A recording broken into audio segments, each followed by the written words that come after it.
का वोटर है तो ये जानकारी उनके लिए बहुत बहुत जरूरी है। चुनाव आयोग ने सिर नाम का एक नया अभियान शुरू किया है जो सीधे तौर पर वोट देने के अधिकार से जुड़ा हुआ है। चलिए इसे जरा समझते हैं। देखिए, ये अभियान 2 फेज में होगा। पहला फेज 4 नवंबर 2025 से शुरू होगा, जिसमें बूथ लेवल ऑफिसर्स यानी बीएलओज घर घर आकर वोटर्स की जानकारी को वेरीफाई करेंगे। अब इस पूरी प्रक्रिया का जो आधार है वो बहुत सरल है।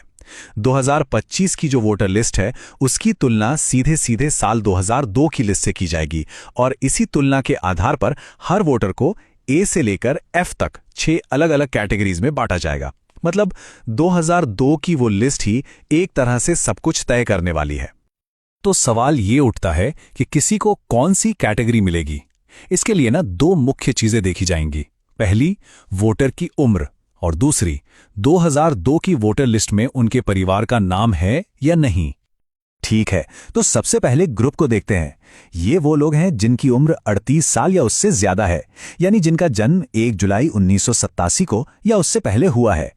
अगर उनका नाम 2002 की लिस्ट में मिल जाता है तो उन्हें रखा जाएगा कैटेगरी ए में, और अगर नाम नहीं मिलता तो उन्हें डाल दिया जाएगा कैटेगरी बी में।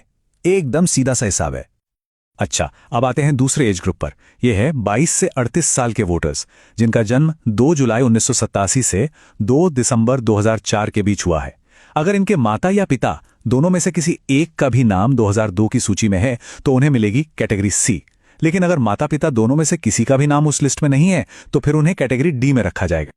और आखिर में बात करते हैं सबसे यंग वोटर्स की, यानी 18 से 21 साल के वोटर्स की। यहां पर नियम थोड़े और सख्त हैं। इन्हें कैटेगरी ई में आने के लिए माता और पिता दोनों का नाम 2002 की लिस्ट में होना जरूरी है। अगर एक का भी नाम नहीं मिला तो उन्हें सीधे कैटेगरी एफ में डाल दिया जाएगा। तो ये जो A B C D categories हैं, इनका आखिर मतलब क्या है? इसका जवाब मिलता है हमें दूसरे फेज में। आपकी कैटेगरी ही ये तय करेगी कि आपको अपना वोट देने का अधिकार बनाए रखने के लिए कौन से और कितने डॉक्यूमेंट्स जमा करने पड़ेंगे, और कुछ मामलों में अपना वोट देने का अधिकार बचाने के लिए इतने डॉक्यूमेंट्स तक देने पड़ सकते हैं। चलिए इस टेबल को जरा ध्यान से समझते हैं। अगर कोई कैटेगरी ए में है तो बहुत बढ़िया, उन्हें कोई प्रूफ नहीं देना होगा। बी, सी और ई कैटेगरी के लोगों को सिर्फ अपना एक प्रूफ देना होगा। लेकिन कैटेगरी डी वालों को अपना और अपने माता या पिता में से किसी एक का यानी कुल 2 प्रूफ देने होंगे। और सबसे ज्यादा कैटेगरी एफ वालों को अपना और अपने माता पिता दोनों का मतलब कुल 3 प्रूफ पेश करने होंगे। और सबसे जरूरी बात, अगर ये प्रूफ नहीं दिए जा सके तो मतदाता सूची से नाम हटने का पूरा खतरा है। तो अब सबसे बड़ा सवाल, आखिर किया क्या जाए? घबराने की जरूरत बिल्कुल नहीं है। कुछ बहुत आसान कदम हैं जो अभी से उठाए जा सकते हैं ताकि आगे चलकर कोई भी परेशानी ना हो। तो सवाल यह है कि पहले फेज की तैयारी के लिए हम अभी से राइट नाउ क्या कर सकते हैं?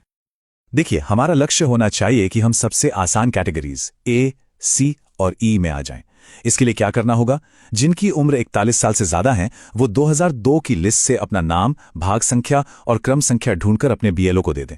जो 21 से 38 साल के हैं वो अपने माता या पिता में से किसी एक की 2002 की लिस्ट की जानकारी अपने बीएलओ को दे दें। और जो 18 से 21 साल की युवा वोटर हैं वो अपने माता और पिता दोनों की 2002 की जानकारी निकालकर अपने बीएलओ को दे दें। एक बात याद रखिए, अभी से ये थोड़ी सी मेहनत करने का फायदा बहुत बड़ा है। जब पहले फेज में बीएलओ वेरिफिकेशन के लिए आएंगे ना, तो उनके लिए आपको ए, सी या ई जैसी आसान कैटेगरी में डालना बहुत सिंपल हो जाएगा और आप भविष्य की बड़ी मुश्किलों से बच जाएंगे। आखिर में ये सारी मेहनत सिर्फ किसी दस्तावेज के लिए नहीं है। जैसा कि इस गाइड में कहा गया है, ये इसलिए है ताकि हमारा वोट देने का अधिकार बरकरार रहे और हम लोकतंत्र को बचा सकें। तो जागरूक रहिए, अपनी जानकारी तैयार रखिए और इस जरूरी संदेश को दूसरों तक भी जरूर पहुंचाइए।